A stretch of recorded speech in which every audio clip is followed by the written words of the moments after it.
Hear now from the word of the Lord, as is written in the 2nd chapter of the book of Exodus. Now it came to pass in those days, when Moses was grown, that he went out to his brethren and looked at their burdens. And he saw an Egyptian beating a Hebrew, one of his brethren.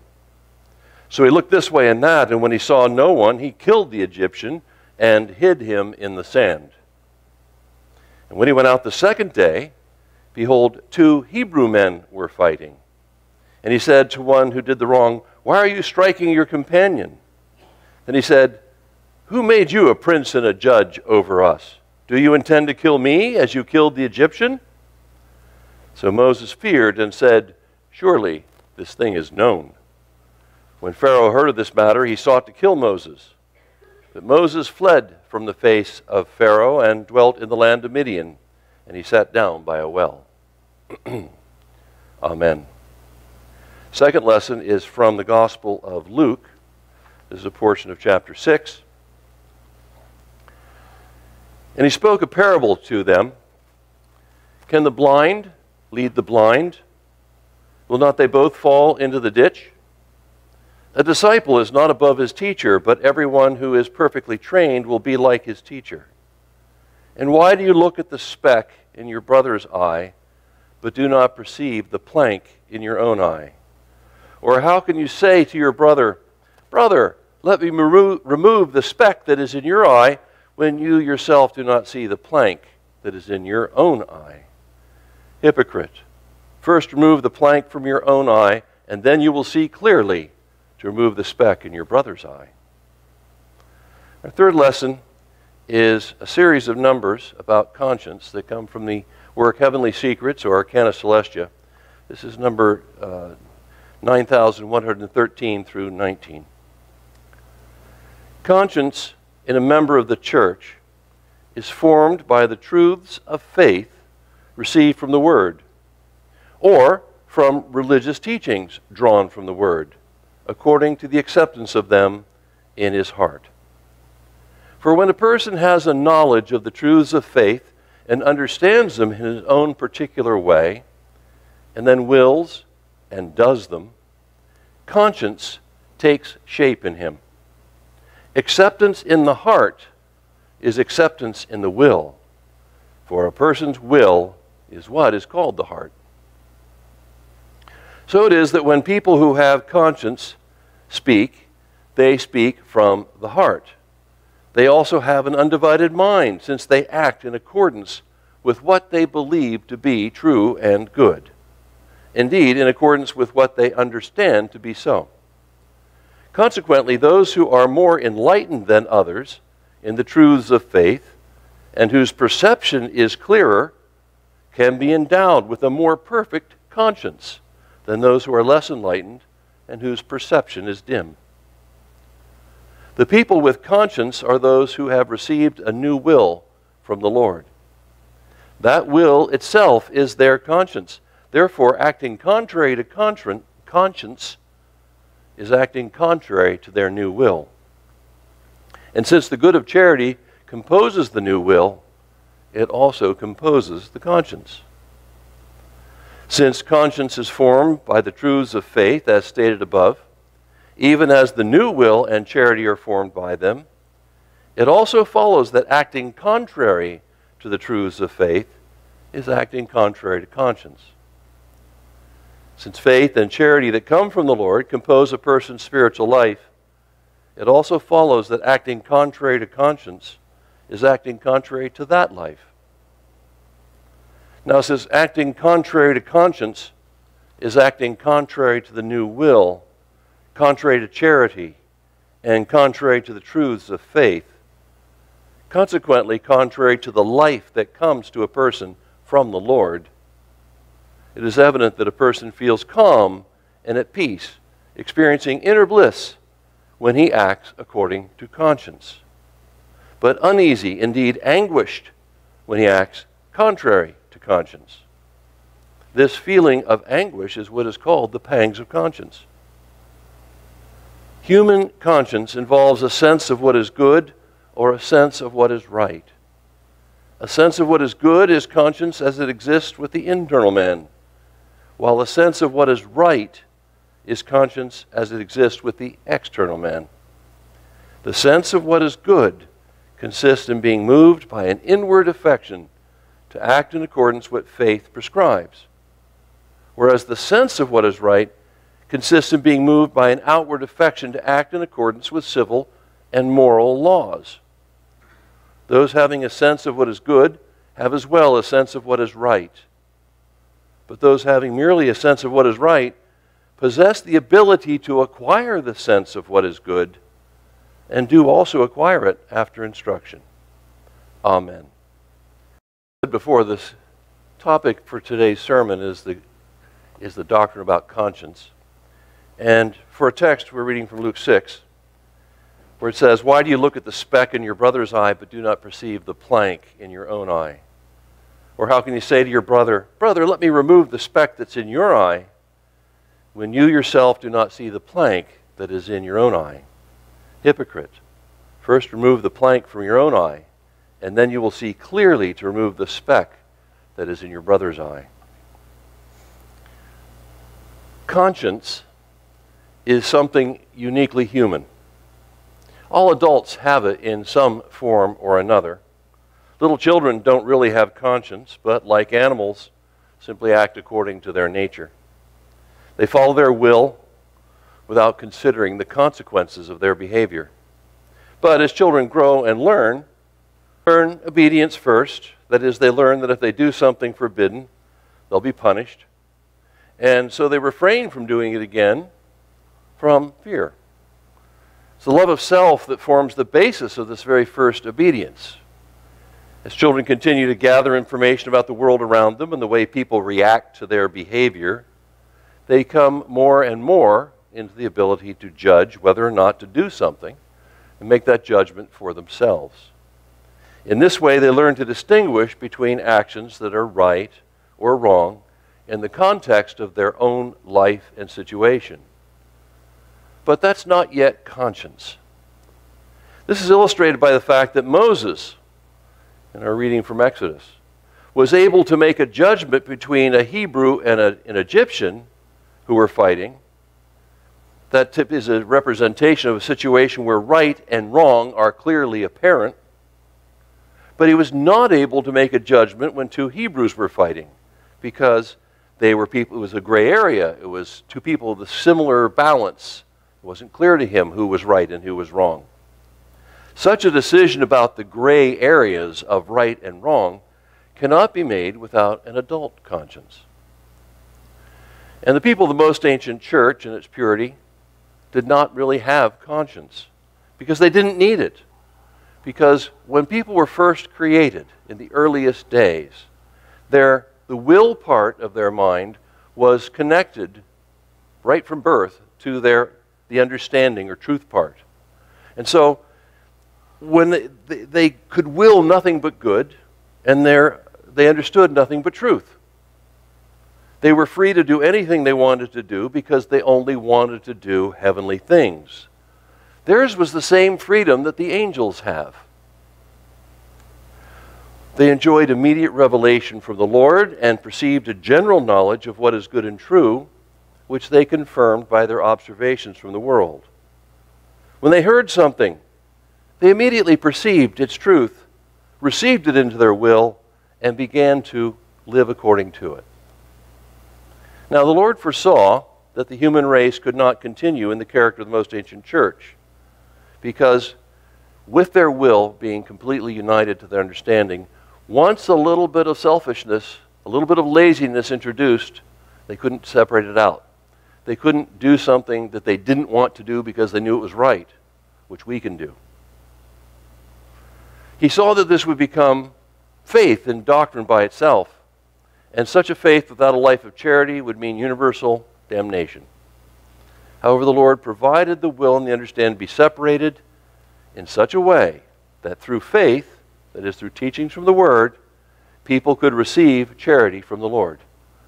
Again, the emphasis is that with us, we have the will part is separated from the understanding part, so that we, even though we may want to do things that are selfish and worldly, we can read in the Word and say, this is what the Lord wants for us. I will choose to do what I know to be right and do it, even though you don't want to. When love of the Lord ceased, so did the perception that served to guide the people of the most ancient church in their daily lives. Perception was replaced by conscience. How is perception different from conscience? Briefly, perception tells us what is true, while conscience tells us whether or not it is true. Such perception is not possible today with people on earth, although it continues with angels, because, as I said, the will and the understanding are not united, and because of hereditary evils, which cause the good and truth flowing in from the Lord to be reflected or perverted. So in order to be saved, in order to get your life in order so that you're ready for heaven, a person has to have some means of learning truth that will counteract the things in their native will.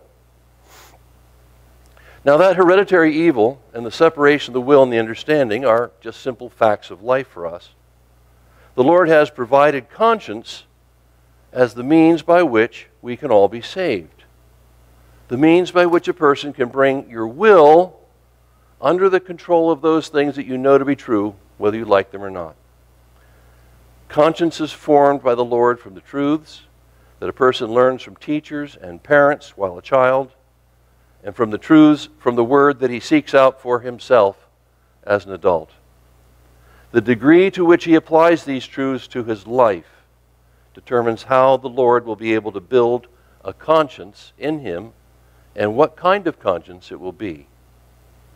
Now, there are so many different kinds of people and so many different situations. There are also different kinds of conscience. The Lord really is doing everything He can to reach out to us and provide the tools that we need no matter where we are. So there are degrees of true conscience, first of all. And for those who have conscience, who speak from the heart what they speak and do from the heart what they do, such also have an undivided mind, for they act in accordance with what they believe to be true and good, and in accordance with what they understand. Consequently, a more perfect conscience is possible with those who are more enlightened with the truths of faith and who are in clearer perception than others, than is possible with those who are less enlightened and in obscure perception. But it goes on in another passage from another area of the Arcana. It says, there are many things in the conscience of a man of the internal church, because he knows many things from the internal sense of the word. But there are fewer things in the conscience of the man of the external church, because he knows few things from the internal sense of the word. So this sort of speaks to the debate that we have in the church. Is it enough to have just a few truths that you follow? Well, yes. But is it better to have lots of truths that form a more complete fabric of understanding that you then follow with those? Can you be more charitable if you understand better? Well, yes. It's a process. Everybody goes in a different way, has an opportunity. The Lord has provided an infinite number of ways for people to arrive in heaven. And these combinations are there. He's just describing the differences that we see. The next degree of conscience is called spurious. And the conscience is formed in those who merely follow the religion they've been born into. These may believe falsities to be true because they're taught by the church, and they are lived as if true. In this way, these people are prepared to receive genuine truth when they enter the state of instruction in the other world, and so may receive a true conscience when prepared to enter heaven. But a spurious conscience resides in the plane of the exterior natural mind and contains especially those things which a person has learned to accept as just and equitable in a moral and civil sense. The lowest degree of conscience is what we call false, a false conscience.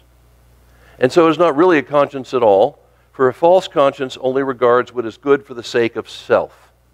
That is, it would remind a person that he should not do a thing because it would be damaging to his reputation by revealing the evils that lay hidden within to others.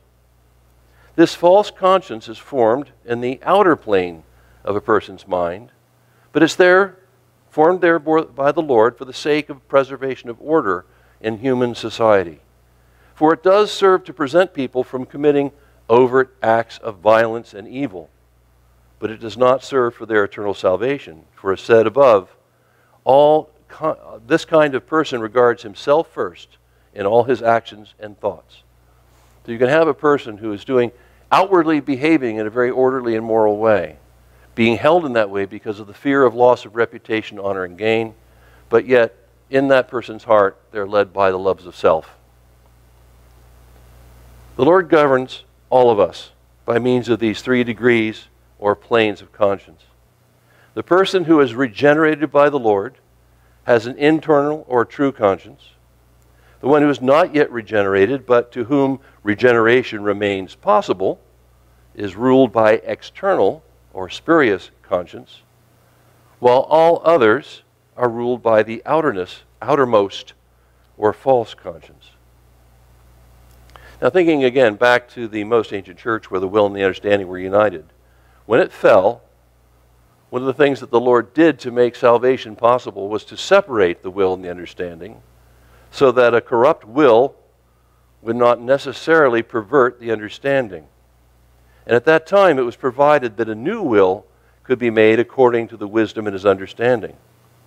This new will, formed by the Lord in the plane of the person's interior natural mind, from the truths learned during life in the world, is the conscience. The Lord then insinuates charity into it, and the charity insinuates innocence, and in this way he is able to conjoin himself with a person by means of his own things in them.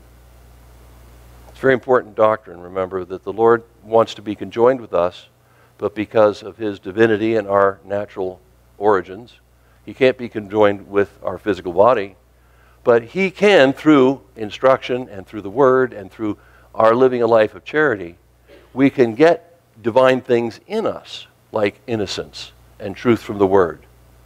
And those are things that are his, and he can be conjoined with those. In the process of our rebirth in this world, as we prepare ourselves for heaven, the corrupt hereditary will has to be put off entirely and replaced by a new will from the Lord. This has to take place gradually as each person learns, as if of himself, the truths of the Word. Finally, the new will becomes strong enough that the man no longer wishes to act according to the old corrupt will. For the loves of his life have been changed, and he is horrified to even remember his former ways. This new will becomes the conscience, or rather the conscience is the new will, making itself known to the person.